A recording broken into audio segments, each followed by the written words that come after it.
Good morning, everyone. Thanks for joining us for another The Next Level Live. Let's get started with those numbers for November week 3. This week we hit 8,514,000, which brings our November month-to-date in volume at 28,759,000, and our 2023 year-to-date in volume at 446,595,000. And moving on to our agent recognition segment this morning, we do have 5 agents to induct into our Personal Production Hall of Fame. A big shout out to first-timer Jared Christ with FFL High Caliber.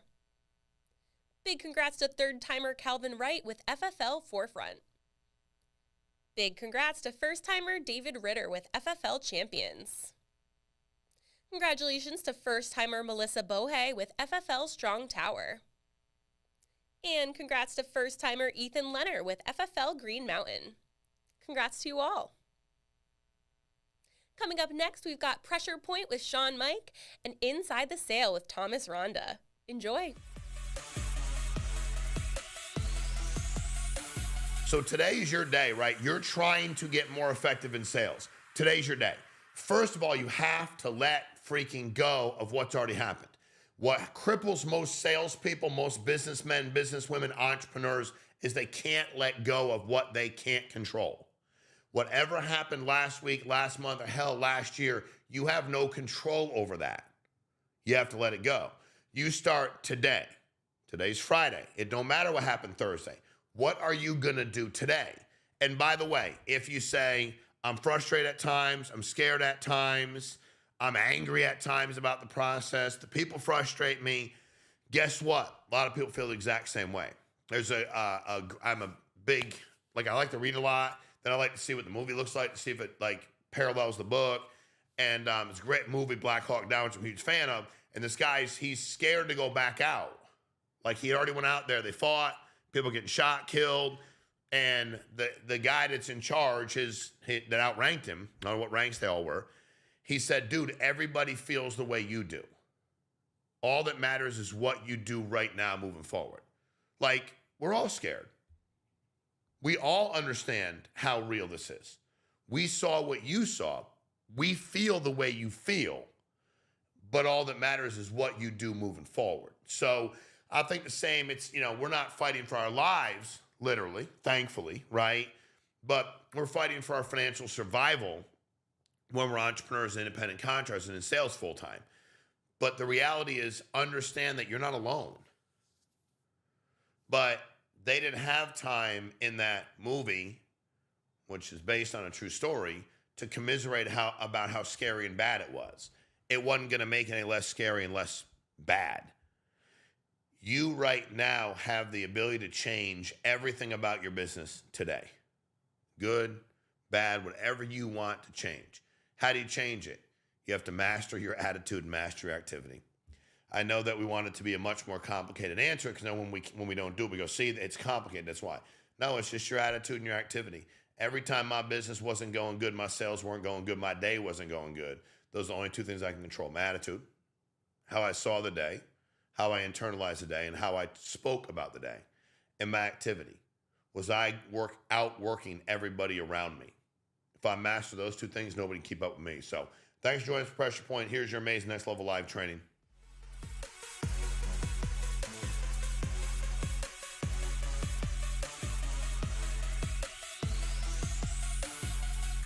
All right, guys, welcome to Inside the Sale right here on the Next Level Live. Got my man Thomas Ronda with me today. How we doing, bro? Good, man. Better than ever.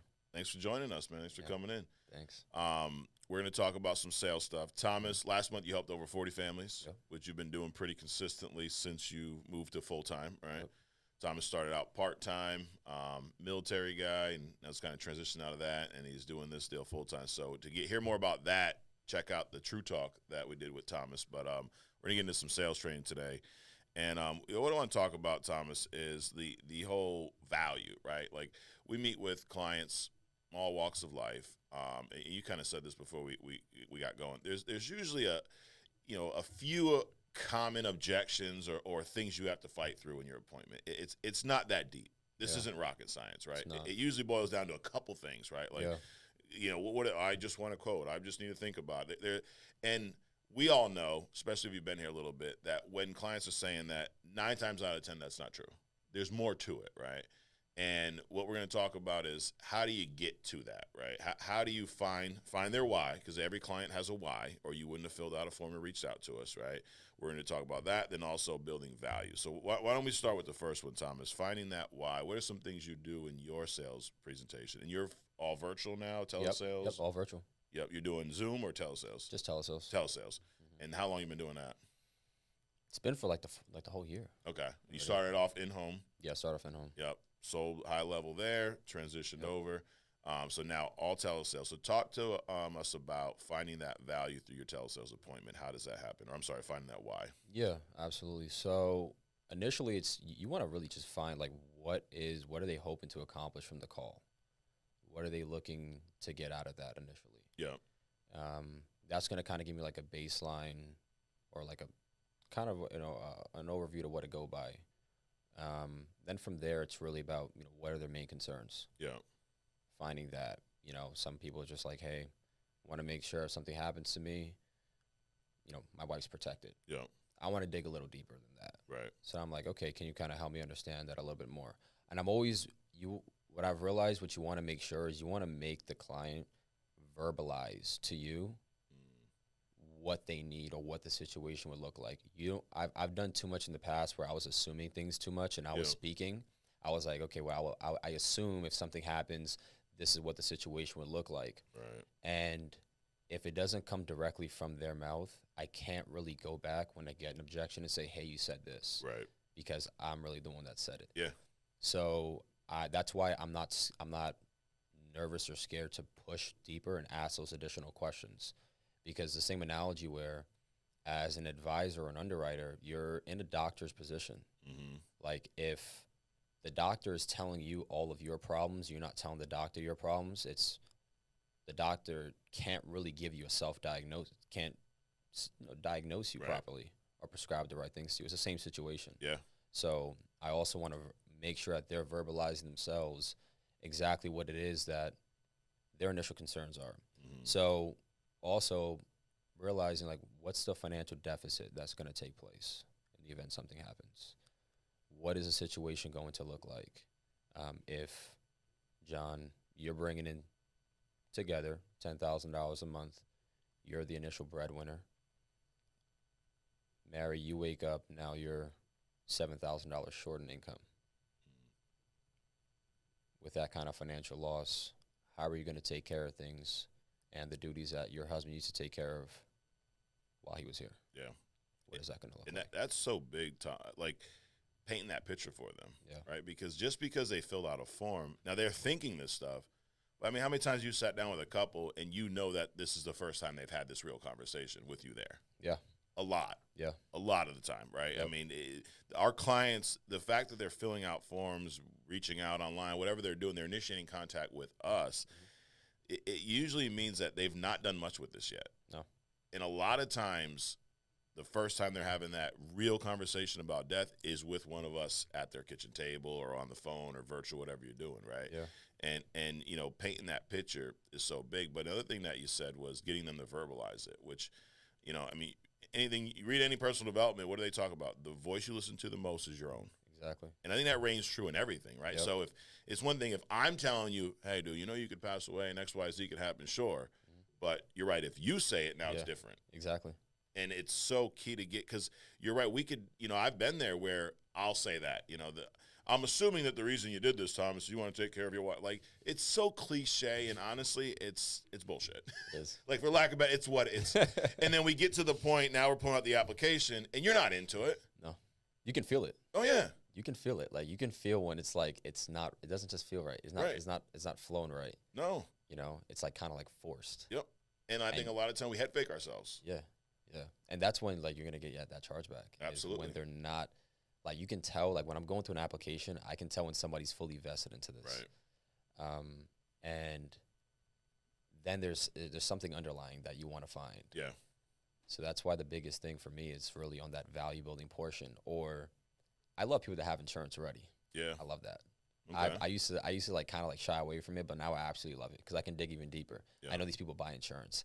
What I'm nervous about is like when I run somebody that's 75, 80 years old and they have nothing.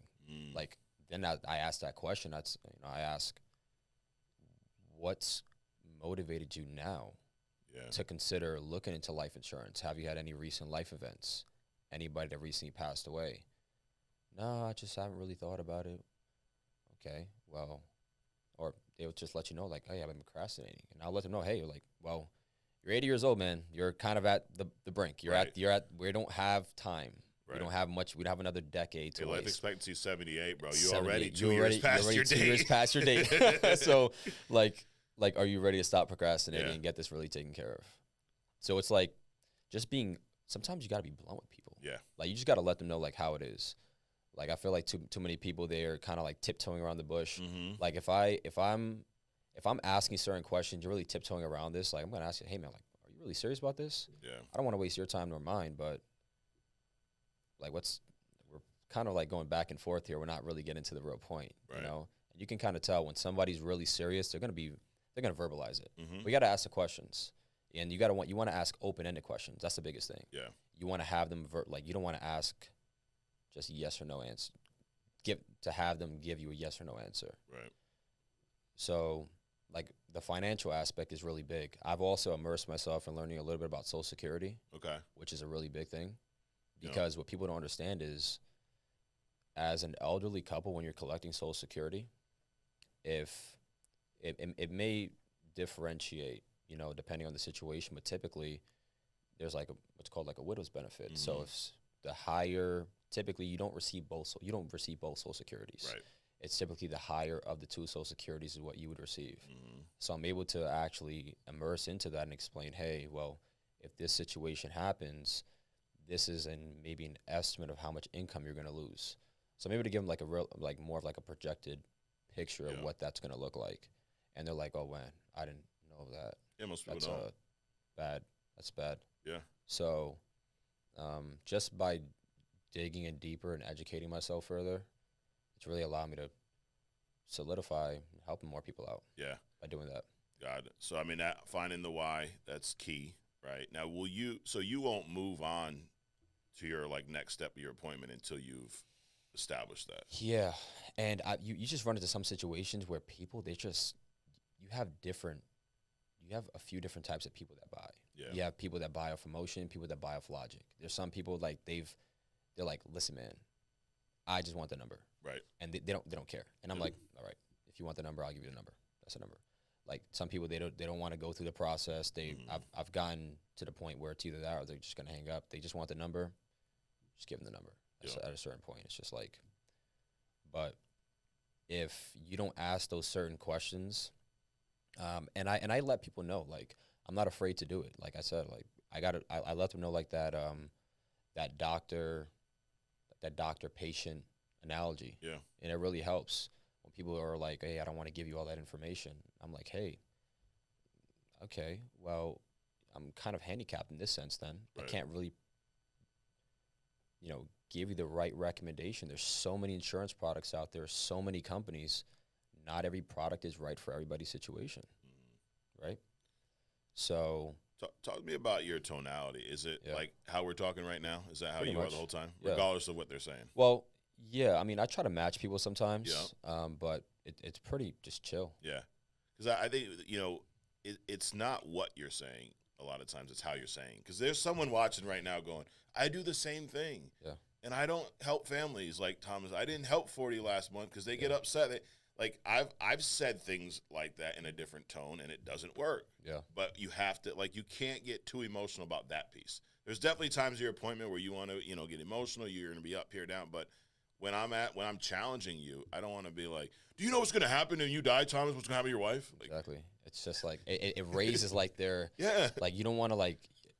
I've realized it's like the heightened tones in certain points of like your question. mm-hmm. So it's like when I'm asking, what is that situation going to look like? I'm changing that tonality to sound more concerned. 'Cause Yeah. that's what you really want to be. It's like, man, if you lose $6,000 a month in income in today's market, and with how income and the cost of living is currently, like, what is that going to look like for you? Yeah. Like, how are you going to handle that? Like, that's how you want to do it, because now it's like, okay, but this guy sounds kind of concerned, and it's raising that portion in their brain to be like, oh, yeah, maybe I should be concerned about this. Right. This is like a concerning portion to really think about. Yeah. So, and it's also changing certain words and what you're saying.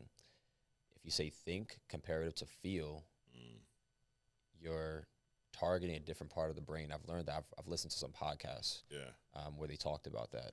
So it's like the same situation where if I want them to still be in that, like, the feel side of their brain where they're thinking emotionally, I would, like, if I'm pitching an option, I say, which option would you feel like you would want to leave behind for your wife? That's huge. Yeah. So it's like you're still not think. Right. It's feel. You want to keep them on that emotional side. Yeah. Of things. That's huge. Small thing, and that's kind of like one of the big things with this business is the small things make a big difference. The small things. Yeah. It's those little things. A lot of times when someone's struggling, it's not like you got to overhaul everything. It's like, dude, say this. Like, even just your perspective on them having insurance. That's a small change, but it's a big change. Yeah. Because most agents, especially brand new, when you get out there, if I'm meeting with you and you go, no, I have like 5 policies already, dude, I'm good. The average brand new agent's going to get nervous and go, oh, shit, there's nothing I can do with this guy. He's all set. I mean, when are you recruiting training agents? Yeah, you building a team? Or? Well, I'm still like really focusing on, at least, like, because this is my first year like full time. Yeah, I've really been able to like learn different sales techniques and things. So I really wanted to like formulate and focus like at least another period of time where I'm really just solidifying that sales process for myself. Because I've also immersed myself into the advanced market side as well, which is where I want to start slowly transitioning moreover as I grow that brand and the business. So little by little. Well, I'm gonna give you a little spoiler. You're gonna deal with this. You're gonna recruit an agent. He's gonna go out, whether he's in home, virtually. He's gonna run an appointment. He's gonna come back to you and he's gonna tell you, "Hey, man, the guy was all taken care of." Like, what do you mean? He had enough coverage. Really? The guy who requested more information on more coverage had enough coverage. Yeah. But it's that perspective, right? Yep. Like, but you're looking at it like, dude, he has 4 policies. That means my man buys life insurance. Yeah. One of my best clients ever. Best as in someone who I was able to improve her situation and then also help like a dozen of her friends and family. Yep. It was a final expense lead. We're talking probably 10 years ago. I go out to her little apartment up in Bloomfield, Connecticut. I walk in and she's watching Home Shopping Network, buying stuff off TV, right? And she's like, "Oh, I already have a lot of life insurance. I'm not even really sure why I filled this out." And you gave me the usual stuff. I thought it was something free, blah blah blah. I'm like, okay, whatever.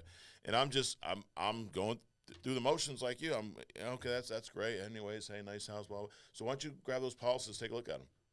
I'm here anyways, right? So she pulls out, dude, stacks of policies. It's every policy, Thomas, you can buy through the mail. This lady had. Yeah. And we start digging through them. She out of like, I mean, I'm not exaggerating, probably 12 policies or more. Maybe 3 of them were actually life insurance policies that weren't ending in the next like 5 years. Yep. There was accidental. There was some other crap. There was, stuff that ends when she turns 80, stuff that goes up every year, every 5. There's all kinds of stuff. But I didn't look at it like, oh, she has all these policies. I should just pack up and leave. I was like, let's go through them. Lady buys life. She buys stuff, man. Yeah. let's help her buy something that's like let's take care of them. Yeah. Okay, his client buys a lot of stuff. Perfect. Let's help them buy something they need, and it's going to benefit them. Exactly. And it's a small perspective change. So that's the why. Talk to me about how you're now selling the value to them, right? Because you understand why they need it, but it is sometimes looked at as, I don't need another bill right now. Right? I'm sure you've heard clients say that, right? It's not a good time for another bill. Yeah. Which this is not another bill. But so talk to me about once you've established that you can see why they need it, how are you then selling the value to them? Yeah, that's a great question. So when I'm really allocating and finding like what they can really get after going through the medical, it's finding whatever products can be, whether it's whole life, term, universal, whatever the route's going to be, but then breaking down what this is going to provide to them. whether it's the living benefits aspect of it, whether it's, and I'm also asking them about those things like through work. Like if something happens to you while you're working, what is that going to look like? And that what that's going to do is just build future value for how I'm going to how I'm going to allocate what this coverage is going to provide to you. Right. When you already verbalize your concerns to me, it's just basically, just basically shit, just shaking hands with the product and what they told me, what their concerns were. So just breaking down, like, especially when I'm showing options to them, if I'm showing them 3 different options, it's breaking down exactly, okay, well, this coverage here, if this is the gold, the gold program, this is going to ensure that you can cover all of your funeral expenses. It'll leave 20,000+ behind for your wife that she can use as an additional income replacement, so that as to your concern, she's not going to have to suffer that financial deficit. And it's also going to be able to, cover any outstanding medical bills, things of sorts. So it's just basically breaking down which each specific program is actually going to provide to them. Yeah. And I think that really just helps, build the value along the process, so they're not forgetting. It's reminding them exactly of their own why. So that's how I'm really doing it. Unless it's like more of like a bigger case where it's like a multi-step call. Yeah. Where we have multiple properties, things like that. It's a little bit different. But if it's more just like a final expense or like a mortgage protection, breaking it down, whether it's income protection loss, whether it's leaving the legacy, you want to break down exactly and by name. That's why I always ask what are their names, because I don't like to say like your wife. I want to say Mary. Right. Because it's really just holding on to that emotional side to them when I'm really breaking it makes it more down real what this too. product exactly. And it's just like, and it also builds that more of like that connection. Yeah. Because the same thing where if you're on a call with a husband and a wife, you want to also like, hey, John, does that make sense? Great. Mary, does that make sense as well? Like I'm also confirming with her. Right. And I feel like that's just enhancing your presence. Yeah. In that. So it's just, back to your point, it's just really just breaking down exactly what that product's going to provide based off what their concerns initially were. And not being afraid to have that conversation of, hey, Mary, remember we talked about if Tom dies, he's not here no more. Yeah. What are we going to do? Yeah, Like, you're on your it's own. bringing them. You got to bring them back. It's I've had agents say this. I don't like talking about death. Like, you might want to get in another business then. Yeah. Go sell cars or something. Yeah. Or vacuums or I'm not making fun, but just go do seriously. something different. Because if you don't like talk, then you are in the wrong industry, dude. Wrong industry. Because you have to, and you have to have these conversations with people that don't like talking about it. Because, and you said something earlier. It's like you mentioned the chargeback. Hey, it's one thing for me to help you over the phone. You got a policy. But there's a placement phase and there's a like we need this policy to stay on the books. Exactly. I used to tell all my clients towards the end, but when I learned how to be a good agent and keep business on the books, I would say, the most important thing we do today is we find something that fits your needs and your budget. Because if I set you up in something, Thomas, and I walk out this door and it's too expensive and you cancel it, we're back at square one. You have no coverage. Yep. I didn't do my job because I didn't make sure it was affordable. And now the odds that you're going to get additional coverage outside of that, slim and none. Yep. Because we already went through this once. Now you got in your head that it's too expensive. When we control the price, I just move a dial and go. We go to less coverage. We'll change it. We'll do whatever. Like, we pick that. So if it's too expensive, then I screwed something up really bad. Exactly. And I'm like a firm believer in not being afraid to like downsell too. Yeah. Because like if you show them certain options, they feel like, oh, well, if I pick this option, this is like locked in. I can't do anything about it. I let them know. I say, hey, well, just so you know, if we're able to get you approved for the coverage, if you guys decide that the starter program is more of the sustainable program for you financially, then most oftentimes it makes sense to start with that. And once you're approved for that coverage and we actually have something in place, because something's better than nothing. Yeah. We can increase the coverage later on, because I'm going to be your advisor moving forward. Mm-hmm. You can always contact me and say, hey, Tom, I'm glad I had the security in place. I just want to give my wife some additional cushion room. And we can always bump up the coverage later on. And I already set that standard in place before I'm even pitching the options, so that they already know, okay, well, I can downsell. So if they tell me you need to think about it. And I already go over that. I have already said that we can start with a lower program. Right. And that goes So- back to something we talk about all the time on here is removing objections. You've now removed that before Exactly. it gets there, right? Exactly. Versus that's too expensive. Like you want to avoid the The conflict. yep, you want to avoid that in your appointments. Yeah. As much as possible. I Right. mean, when it comes up, like I'm like, all right, let's go. Yeah. Let's go. But you can do it in a way where you don't escalate it, right? Like that's key. I just keep it minimal, man. Yeah. It's just like if somebody tells me that, I'm like, okay, yeah, I agree with you. Completely Right. understand. Yep. And then I just go back to the initial why. Yep. And you mentioned, you ask a lot of questions. Sean's. Well, I think the day I met Sean, I could be Yeah. exaggerating, but Sean said this like, so the person who asks the most questions wins Mhm. in any situation. You're asking more, ask more questions. Just so if you don't know what to do, you get stuck. Just ask another question, right? I'm all set. What does all set mean to you? Like, explain that. Yeah. Sometimes you don't even ask like a certain. Just say like, Yeah. like, how's your dog? Yeah, just whatever. just throw something out because Yep. sometimes in a sale, like you can get, it's very easy to, when you get like an objection, it can increase like your own heart rate and you start getting Absolutely. nervous, you start forgetting about things. Yep. So just remember, it's like, I remember on our first podcast, like I was way more nervous. Really? Yeah, of course. I don't like It's like cameras. over a lot. year I don't, ago. I don't like cameras either. But except when I'm recording the gym. Yeah, yeah. But besides that, it's like what that did was that made me talk faster. And you can't get the point across as well. You don't sound as confident. You don't Right. sound as structured. Yeah. So just learning how to control your tonality is going to lead to an increase in sales, Mm-hmm. but also having that confidence in what you're saying, like that tonality control. Right. I like to say it's like when you're going to be a higher pitch, when you're going to be monotone, when somebody's like super mad at you, it's like, hey man, it's like, is everything all right? Yeah. Like you're going to throw them off. Right. When somebody is so mad that they're 'Cause they're like looking livid for a with you. fight. Yeah. I'm like, And if you don't give it to them, then you every- win, right? Yeah, it's like, is everything all right? Yeah. Like, you okay? Yep. Yeah, like who upset you? Like, and it's gonna throws people off. They're like, mm-hmm. Okay. Dude, I used to love that. Like you're in the home, and then he's freaking out, and I just look to the wife and go, "Hey, is John always like this?" And then he'll catch himself. Like, what do you mean? Like, Yeah.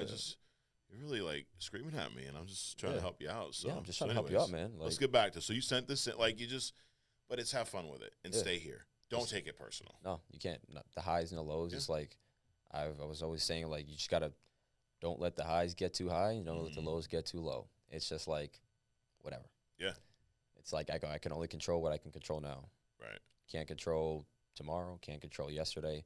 And I think that's the biggest thing that I've learned is to allow me to produce at a high level Mhm. was really just forgetting about yesterday. Yeah. Whether what I did in the gym or if it was a bad day or it was a phenomenal day, It don't matter. it doesn't matter. Nope. What are we doing today? Right. What's the steps that we got to do today? So I love the first week of the year because it's like, whatever you did last year don't matter. No. Like, I'm calling about my production. You don't have any production yet, dude. It's January 1. You're at 0 just like everybody else. Yep. Well, I did it. That was last year, bro. We can't get paid on last year's volume. We can't get credit for last year. It's over. Yeah. And it's like, it's hard throughout the year, but you should think about that every day you go out. Like, you out running business this week. You're back at 0, dude. Well, last week I had a great week, but this week you're at 0. Yeah. Start over. I agree. And good or bad, but that's the key. It's like we want to remember the good and forget the bad. No, you gotta You got to leave it all remember back both. there. You Yeah. got- I mean, I'm a firm believer in leaving everything in the back. Mhm. I forgot what there was something I heard the other day. It was one of those country singers that won an award, Okay. and he said there's a reason why the dash your windshield Mm-hmm. is bigger than the rear view mirror. I've heard that before. Yeah. And I was like, oof, Yeah, that's that's a good pretty one. deep. Yeah. That's good. So it's just looking at progressions forward of what can I do to really improve, like Right. overall as an individual. Yeah. I think that's what this really comes down to, is just being a good person, having like genuine intent. Absolutely. And if you really have that, money's not an option. Like money's just gonna come. Right. It's not. It's a gonna- byproduct. It's a byproduct. Yeah. It's really a byproduct. It's really like I've really realized, like, coming out of the military and being in just a fast-paced environment where we're like literally like, I mean, not only helping people on a first case basis, but if you're doing busting drugs or whatever the case may be in the Coast Guard, to really now sitting behind a desk. But I'm really like, my job is really powerful because like if I don't work today, I have the ability today to really help somebody protect themselves from what they may not even see coming. Right. Like I legit saw a post the other day where I've been seeing a few posts lately. There was a video of this wife. She made like a reel, her kissing her husband every day, routine, going to work. Everything was cool. I think they were young too. They were in mid-30s. Yeah. Kids, and he didn't come back one day. Yeah. It's real. And there was really a podcast really stuck with me, and it was like when they said that imagine you're at home, routine, cooking for your husband, kids are playing, and then a few hours pass by, you probably think your husband's running just late from work, and then you get a knock on the door. You go and it's the police department, and they're gonna confirm if you're so-and-so's wife, and then your heart's gonna sink. Yep. And then, like, imagine how that's gonna feel, having to, you're gonna probably not even know what the next step would even be. Right. You're gonna forget about everything. Yep. Your mind's probably gonna draw a blank, and you're gonna really think like, how am I gonna even break this to my children? You're not even thinking about finances. No. That's not even the first thing on your mind. Nope. That's gonna come later.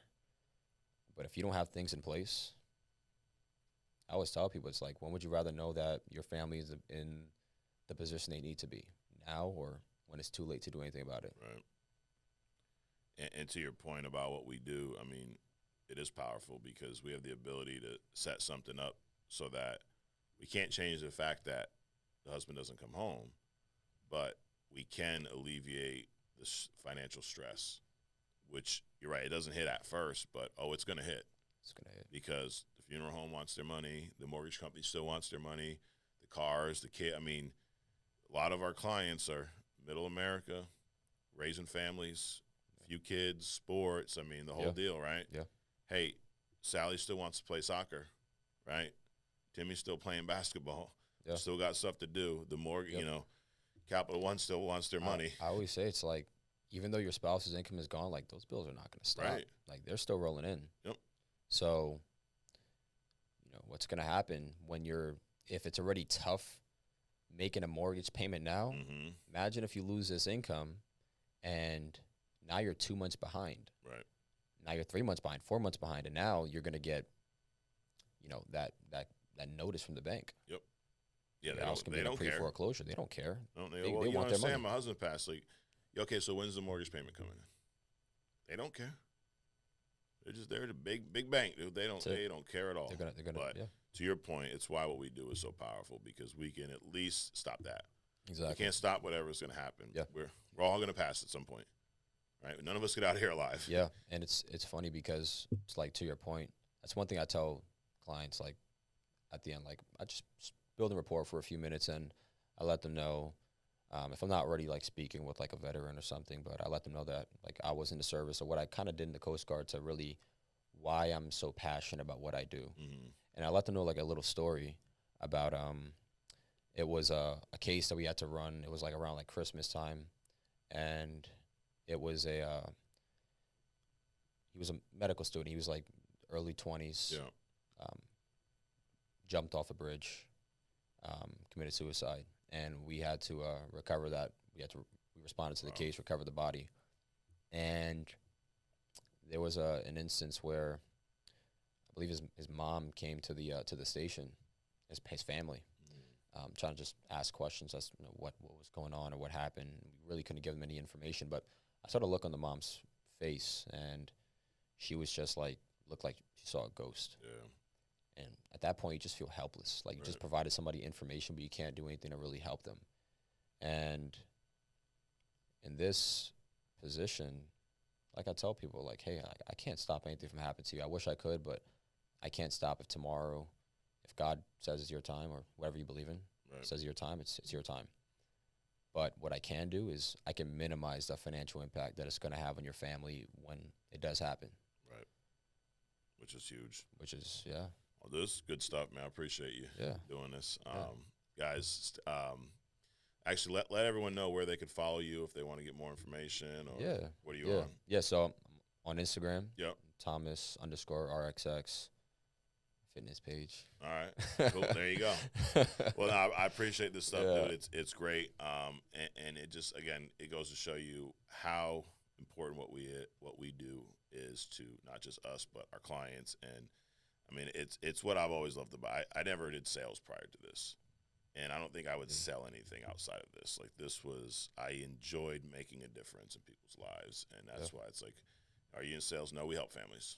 That's what we do. We help families. We help alleviate the financial stress of, and which, if you don't have life insurance, it will impact your family for generations. Oh, yeah. And if you do have it, it will as well. It's just, do you want the positive or negative impact? And we're in a position where we can help clients set something up so they have that positive impact, not if, when it happens, you know. I appreciate you coming in. Guys, thanks for watching. Stay tuned for the rest of the show, and check us out every Friday right here on Next Level Live. Thanks for watching. Next week on Tuesday, we have True Talk with Kerry Glass, where he talks about his career as a DJ and transitioning to life insurance. And on Friday at 11 a.m., we're here on the Next Level Live featuring Marco Conde for Inside the Sale. Don't forget to like, comment, and subscribe so you don't miss out. See you all next week.